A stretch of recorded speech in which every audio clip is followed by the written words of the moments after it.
Welcome to Caregivers Haven podcast, a podcast dedicated to helping families who are caregivers of a loved one with a mental illness gain peace of mind.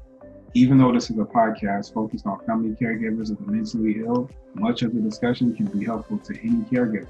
Your host is Sandra, your caregiver nurse consultant who, as a family caregiver, shares her passion for helping others and her lived experiences as a caregiver to provide education, support, and resources to other families. Sandra is a registered nurse and many of her guests are healthcare professionals. However, this is not a professional podcast, nor will be associated with any mental health counseling or medical doctor. Please seek help with a professional provider if needed.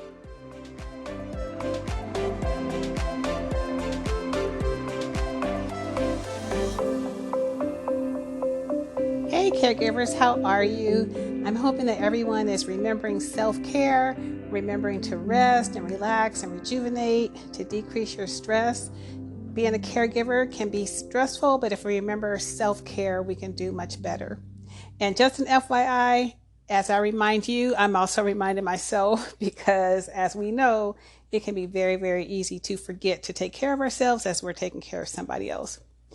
So this week I had a completely different topic for Caregivers Haven podcast, but a friend called last week and needed some help, and it's just been heavy on my heart all week. So I decided to do something completely different.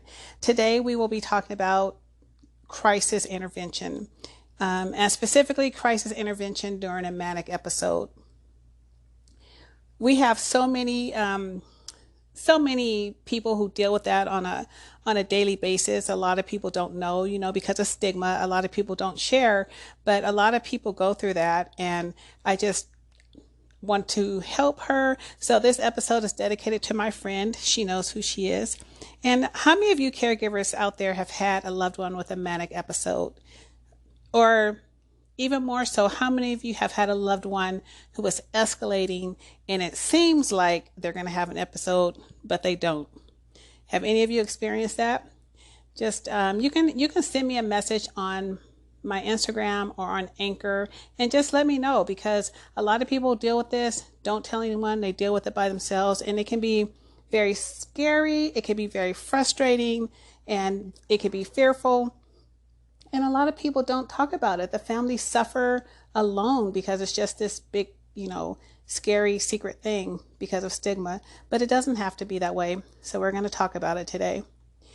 So it's just when our loved ones are in that in-between state, like they're escalating into an episode, they haven't had a full-blown manic episode, this can be really, really tough for the family, because we know, if we've been through it before, it may be someone's first time seeing their loved one have a manic episode, but if you've been through it before, you can see the signs. You know that it's coming. You see that they're like maybe not eating or not sleeping well, and so you're like literally on pins and needles, hoping to de-escalate them, but you also know that a full-blown manic episode may be coming. And that in between time, oh my gosh, it can be very, very nerve wracking. And it could be days, it could be weeks, before they get better or before the full blown manic episode happens. But in the meantime is a time when the family members can be having a hard time. And the thing about it is, even though you're on pins and needles and you're waiting for it to happen, when it does happen, or when some bizarre behavior does happen, it can still shock you and catch you off guard. You've been waiting for this. You know that your family member may be getting sick, but when it does happen, it can still be very, very shocking to you, because the behavior just comes, A, it can come out of nowhere, and B, it can be very bizarre. So it's just a really hard time. And then usually the other thing that's hard during this time is that if you call the police or the crisis intervention team, they usually won't take them on a 5150. For those of you who don't know, a 5150 is someone getting admitted into a psychiatric hospital involuntarily. It's something that they wouldn't normally do, but their family member or the police, someone will have them admitted because they know that they're in a mental health crisis.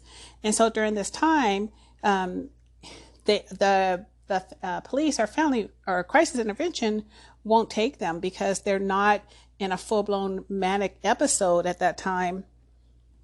They will, if they are not a danger to themselves or a danger to their family member, they will not take them. That's the criteria. And that can be very, very difficult because they can literally be doing some things that they need to be hospitalized, but because of the criteria, they're not there yet. So again, just a difficult place for our loved ones and our family caregivers. Our loved ones are sick. They don't want to feel like that either. And it's just a hard time. So I don't know. Have you guys been there? Let me know. Let me know if you've experienced this. And a lot of times when they're going through this, it's difficult also because we don't even know why they're going through it. Sometimes it could be because they haven't been taking their medication. Sometimes it's because they've been using alcohol or marijuana or some other substance. Sometimes we just don't know. Sometimes the doctors don't know. For whatever reason, their mood becomes unstable and they have a mania episode.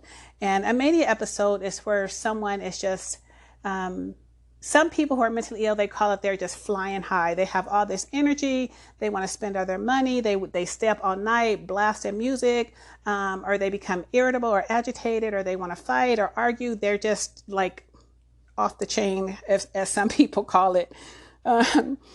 So last week, I received a phone call, and this is why I wanted to dedicate this episode to crisis intervention.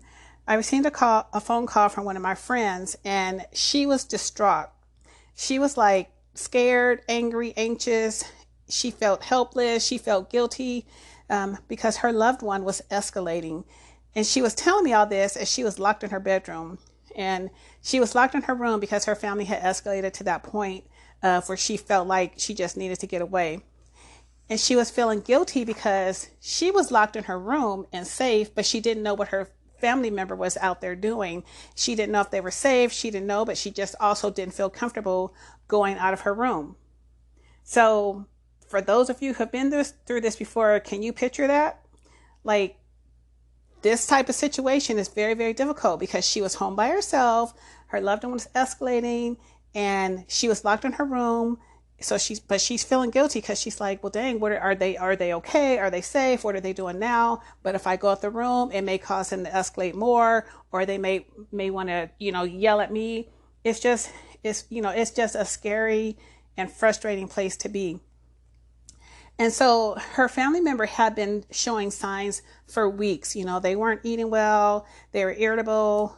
They had been starting arguments over menial things and very, very restless, and just you knew that something was not right, and you knew that they were irritable. And so on this particular day, she said that they were irritable and restless, but they had already been exhibiting this behavior. But they came into her room like on 3 different occasions asking a question about a lamp. Just, about a lamp. But each time they came, they seemed more and more agitated. And so now, the 4th time she came in there, she came in and, excuse me, she said she came in and was yelling and cussing and throwing things at my friend and just tearing up the house. And so, like, it went from just coming in there asking a question, like these silly questions about the lamp, to yelling and screaming and cussing. And so then my friend has this guilt because she said she should have seen it coming. She should have known something was up. But, that's not necessarily so. You don't, like I said a few minutes ago, they can be escalating and exhibiting behavior, but you just don't know when it's going to blow up to that. So all of this is going on, and she's home by herself. So now she's in her room. She's home alone, and she's keeping herself safe, but she doesn't know if her family member is safe. So she knows from experience that this is not enough yet for 5150. So can you imagine this? Like, she's locked in her room. Her family member is in there doing only God knows what.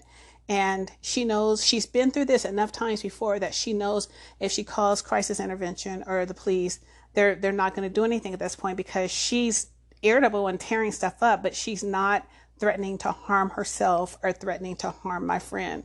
So you see what I mean? It's just like a really, really frustrating place to be, and it can be scary. I mean, oh my God, it's just like this is just so stressful. And I'm saying all that because I feel it. I've been there. I've done this and I feel it, and I know how that is. It's, you don't want your family member to be hospitalized, but sometimes when you're at this point, you just kind of, I heard someone say this before, that you just kind of want the full-blown mania to come so that they could just go ahead and get in the hospital and get some medicine and get some help, and it be over with, because this could literally go on for weeks of them escalating, escalating to the full-blown mania.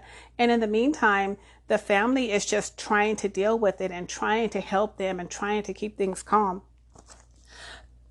Excuse me. So I'm on the phone just trying to calm her down, trying to give her words of encouragement. Like I said, I've been in those shoes before, and I was just hurting for her, and I just wanted to help her. And what could I do over the phone other than just try to give words of encouragement, try to give her ways to try to help de-escalate her family member. And so one of the things that I want to talk to you about today is, what do we do in this situation? How can we help our family member? Just what is it can we do for both our loved ones and for ourselves? And I'm actually going to share with you what I've learned from experience, from going through this myself, and also from things that my therapist has told me, and a few things from the NAMI Family to Family class. And again, I'm not a professional. I'm sharing with you what I've learned and what I've experienced. And this podcast today is called Crisis Intervention, and I'll probably title it Crisis Intervention Part 1, because since I changed topics so quickly this week, I didn't have a chance to bring a therapist on with me. But I think I'll do a Crisis Intervention Part 2 later on, just so that we can get a little bit more detailed information about mania. We talked about it a little bit in episode 8 in the bipolar disorder podcast, but I think after today, this whole crisis intervention piece, we need to talk about it so that we can all be prepared when this happens. And so mainly, what can we do? Right now, I'm going to read to you some of the crisis tips that NAMI Family to Family gives. And I'll just read them to you because they just kind of help you understand that when your family member is going through this, they're in an altered reality state. They may seem like they're doing this on purpose. They may seem like they're being manipulative, but there's something else controlling them. They don't really know what's going on. They don't really know what they're doing. And so you really have to be patient with that and be calm in the whole situation. So one of the things that my therapist taught me is, first and foremost, is safety. So safety for your loved one and safety for the rest of the family. So one of the things I said is to always try to situate myself where I can easily leave the house if I need to. So basically make sure there's an exit between me and my family member. And sometimes this is easy to do depending on where everything happened, and sometimes it's not, but it's just something always to try to keep in mind. If you live in a house that has more exit in the house, it may be pretty easy, but if not, it could be a challenge. So you should just probably keep that in your mind, and maybe think of something ahead of time that you can plan to make sure that can happen. One time for me, I was upstairs, so it was kind of like nothing I could do because I was not near a door to get out the house. But still, I could go to another room and lock myself in if I needed to. Another thing that she told me is that if we have a loved one who is depressed or suicidal, to make sure that you lock all weapons and lock all medications. And this includes aspirin and Tylenol. A lot of people don't think that aspirin and Tylenol is like dangerous, but any medication, too much of any medication, can cause harm to someone. So that's really important. And basically all medications. So the next few things that I'm going to talk about are things that I learned from the NAMI to NAMI class. And I'll just read them off to you because it's really good information. So I'll just read them to you. So number 1 says, don't threaten. Don't threaten. And this may be interpreted as a power play. So by your family member, this may be interpreted as a power play, and it may increase fear or prompt assaultive behavior by the patient. Second, don't shout. If the mentally ill person seems to be listening, it isn't because he or she is hard of hearing. I'm sorry, let me read that again. If the mentally ill person seems not to be listening, it isn't because he or she is hard of hearing. Other voices are probably interfering or predominating. And some people know if their family members hearing voices and some people don't. So it's just best to not shout, be calm. Number 3, don't criticize. It will only make matters worse. It can't possibly make things better. Number 4, don't squabble with other family members over best strategies or allocations of blame. This is no time to prove a point. Number 5, don't bait your family member into acting out wild threats. The consequences can be tragic.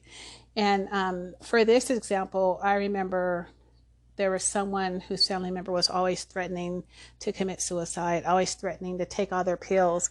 And finally, one time the family member got upset and said, just go ahead and do it. Well, then they did it. So it's like, you don't want to bait them. You don't want to play their game with them. Just remain calm and don't bait them like that. Number 6, don't stand over your family member. If he or she is seated, since this may be experienced as threatening. So let me read that again. If your family member is sitting down, don't stand over them because they may experience that as a threatening maneuver. So instead, seat yourself. On the flip side of that, if an ill relative is getting increasingly upset and stands up, consider standing up so that if they escalate to the point of becoming more threatening, you can quickly leave the room. And number 7, avoid direct, continuous eye contact or touching your family member. Comply with requests that are neither endangering nor beyond reason. This provides the patient with an opportunity to feel somewhat in control. And one of the things about this eye contact and touching your family member, we had a situation one time where we called the crisis intervention team, but the police showed up instead. And there were 2 officers here, and we get a knock on the door, and here comes 2 more officers. And I said, what do you need? And they said, well, we're just here to help. And I said, no, we already have 2 people here. That's enough. And he goes, well, I have a rookie, and he hasn't, been able to see a crisis intervention for a mental health crisis, and I just want him to see. And I was like, no. I said, if you've had any training at all, you should know that too many people is too much. Like, too many people just looking at the person can cause them to escalate more. And I said, no, we have 2 officers here. I'm a nurse. My husband's a therapist. So please leave my home. And he didn't want to do it, but he had no reason to argue with me, and he had no reason to be at my home. And so I asked him to leave because, eye contact, touching them when they're already in an irritable state is very, very bad. Like, it can turn to a bad situation. So the last one is, don't block the doorway. However, do keep yourself between your family member and an exit. We talked about it a little bit already. If possible, convey calm. Although no one should feel that they need to stifle their emotions at all times in order to help an ill relative, research suggests that strong expressions of negative emotion may further destabilize individuals with mental illness. So that's just a summary of a lesson that I had in class. I took this class like 6 years ago. I really want to take it again. It is an awesome class. I want to take it again, but that's just a summary. But those are some things that you guys can keep in mind about, what to do if your family member is experiencing some mania or having a mental health crisis. Some really, really good things to do, and they really do help. And I can tell you that the thing of it is, I try I try to look at this book and I try to think about these things all the time, because when things happen, let me tell you, like everything you know can just go right out the door because things can become very chaotic, like really, really quick. And so I just say that you should read all this and have pamphlets and have things around so that you can become familiar with it, because maybe you won't remember all 10 things, but maybe you'll remember at least one of those things when things happen, because again, it can happen very quickly, it can come out of nowhere, and you want to be prepared. So that's just kind of the short and sweet of it. And I just wanted to do that for my friend, just so that she has some information that can help her. And it's just information that if you're in a situation where it's a crisis and it's not time to call the police yet, these are some of the things that can help you hopefully de-escalate your family member. So I want to pull a couple of things out that we talked about already today, such as why I talked about it's not time to call the police yet. So in our bipolar disorder episode, we talked about this a little bit. Those of you who have been in this situation before, you know that they're not going to take your family member away on a 5150 unless they're threatening to harm themselves or threatening to harm others. And so you know that it's time to go. You know that it's time, that they're at that point where you're not going to be able to help them. But those are the rules. That's a law. And I know that there's a lot of legislation and education going on to where people are trying to get that changed. But as of right now, that's the law. Sometimes it is still helpful to call the crisis intervention team if they have that in your community, or call the police, because sometimes just having someone else come in there and talk to your family member, it can sometimes help them de-escalate. It can kind of diffuse the situation. It just kind of, I guess it just kind of, I don't know, gets them to thinking about something else, and it can cause everything down before it gets too bad. And in a lot of communities, the police officers have had some extra training on mental health crisis and people with mental illness. And so they know how to talk to them and how to de-escalate them. So sometimes it's helpful to call, even though you know that they may not take them away on a 5150, it may be helpful to call to help calm them down. I prefer when a crisis intervention team comes, because sometimes when they see the police, that can cause them to escalate more. But that's not always helpful. In our community, we have a crisis intervention team, but there aren't very many of them. So, like when we've called them, they've never come actually. I have several family members, and so this situation, they haven't come because the police have come. They don't have very many of them, so they're not always available.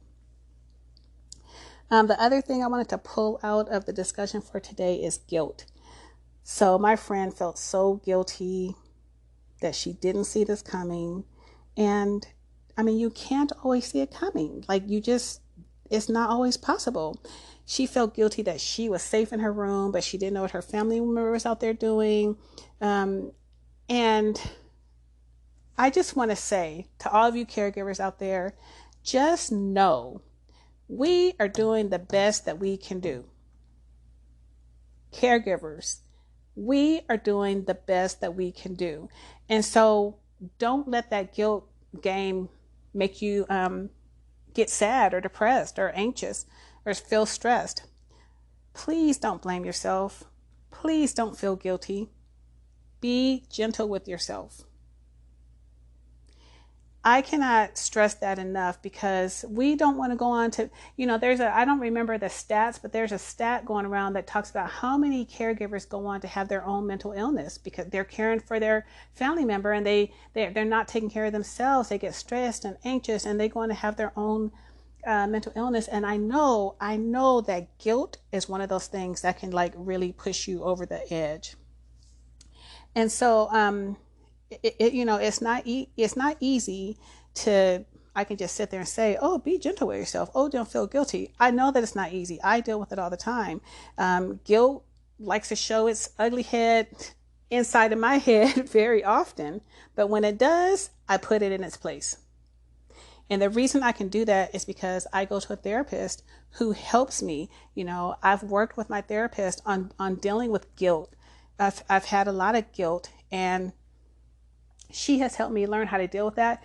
It has been huge. It has been huge in my whole outlook on the whole situation, dealing with my guilt. And when things happen, knowing that I am doing the best that I can every single day. I live my life I have several family members, and I live my life making sure that they have what they need, making sure they remain stable. And so guilt, it has no place in my life. Now, that is not to say that sometimes it still pops its ugly head, like I just said before. However, I know how to deal with it when it does. So my therapist has really helped me with that, which brings me to point number 3. So point number 1 was is why we can't do a 5150. Point number 2 is dealing with guilt. And point number 3 is I would recommend all caregivers to go to therapy. So a lot of people, especially in the minority cultures, they don't believe in therapy. They don't believe in therapists. They think you should just pray about it, or they don't think therapy works. But therapy is not just for your loved one who's ill. It's not just for people who are depressed, or people who are getting a divorce, or people who are having problems. I talk to so many people, and they think that's what therapy is. They either don't believe in therapy, or they think it's only for those things. It's only for when you're having a problem. But I just want to let you know that therapy is also for prevention. It's also for prevention of anxiety and stress. And so we need to make better use of it, especially if you're a caregiver. That's one of therapy to me is part of self-care. And these are just my recommendations and my suggestions, of course. It's not something that everyone has to do. I'm just sharing with you what works with me and the things that I feel like I would recommend to other people because they have been so helpful for me. And so the next thing is number 4 is support groups. When you go to support groups, you meet people who are going through the same thing you're going through, very similar situations. And so you're able to go and meet these people, and then you realize, oh, this isn't just happening at my house. Like this bizarre stuff that I've been seeing, I thought it was only going on here, but oh no, it's going on in other people's house too. And I don't get the stigma, because the more people I talk to, I find out more people have someone in their family who has a mental illness. So it's ironic. Like, why is there a stigma if a lot of us are dealing with this? It's like this big secret stigma, but it's going on in so many other people's house. But anyway, when you go to support group, you can, you'll meet people who have similar situations. And then you know that you can talk to these people because you know that they understand your pain. They understand what you're going through, and you're not afraid to talk to them about it because they have some of the same illnesses, same things going on. And so it can be very powerful going to a support group, because you hear this quote all the time, you are not alone. Well, support group will really, really help you with that, help you feel like you are not alone.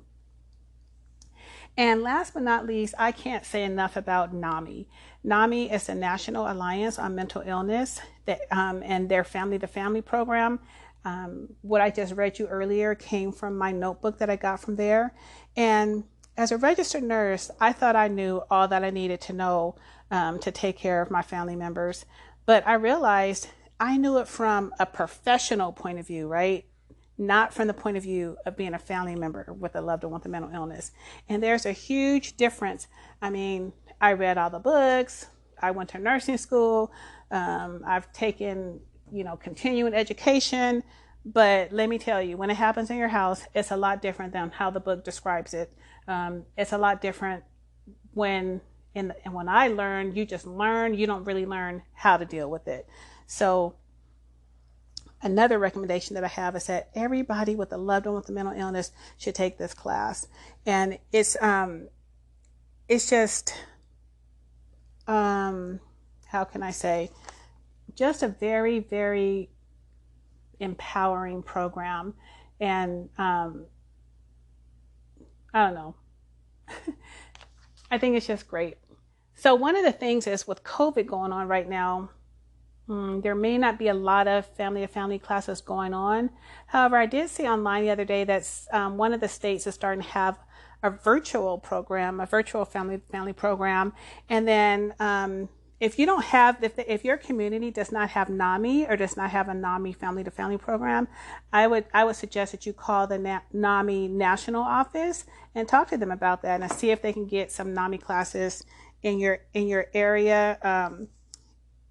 Get a NAMI program in your area, and then along with that, get some NAMI classes. So that's just a recommendation I have for all of you guys.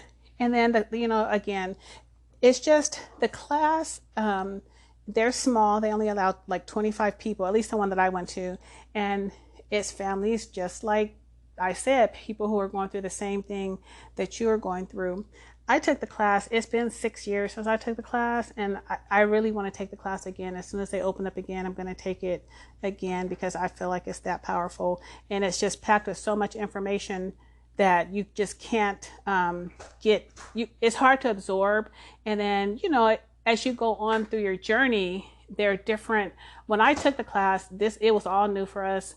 Well, kind of new. We had a new family member. I had been dealing with it for many, many years with another family member, but it was new. And so for this family member.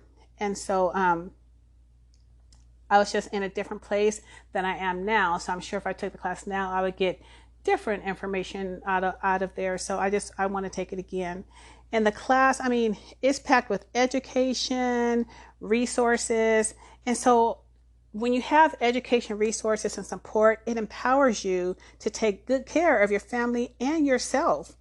And that's what we need. That's what my passion is I want to empower families to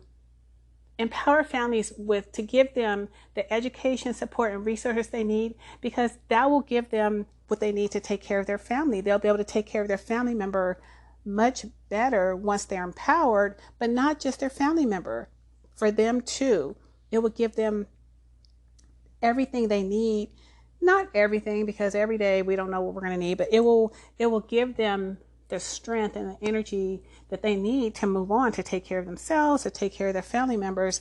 And so, and actually that's what Caregivers Haven is for. That's why I started this, because I want to assist with that. I want families to be able to safely care for their family member. I want family members to be able to maintain their own peace of mind.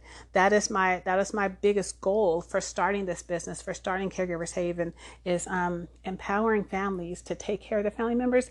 If we're empowered to take care of our family member, hopefully our family members will not have to become homeless, or they won't have to go live on the street, because a lot of mentally ill people, they're lost because their families are lost. The families didn't know what to do. The families didn't know how to handle that situation. And sometimes even when the families do know how, that can still happen. But my point is, if we are educated and supported at the beginning, hopefully that can help decrease a lot of the substance abuse and homelessness. So again, I dedicate today's podcast to my friend. She knows who she is. And I just hope that this has been helpful and empowering and educational for some of you out there. So please hold for some important announcements, and then I'll be right back.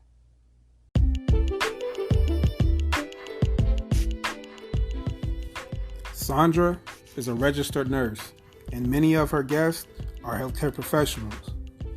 However, this is not a professional podcast, nor are we associated with any mental health counseling. Please seek help with a professional provider if needed. You can reach Sandra by listening to the podcast on the Anchor app and leaving a message there, or you can DM her on Instagram at Caregivers Haven.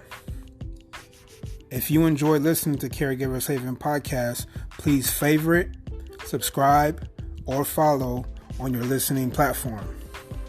Okay, guys, thank you for listening. And until next time, Caregivers Haven is wishing you peace of mind.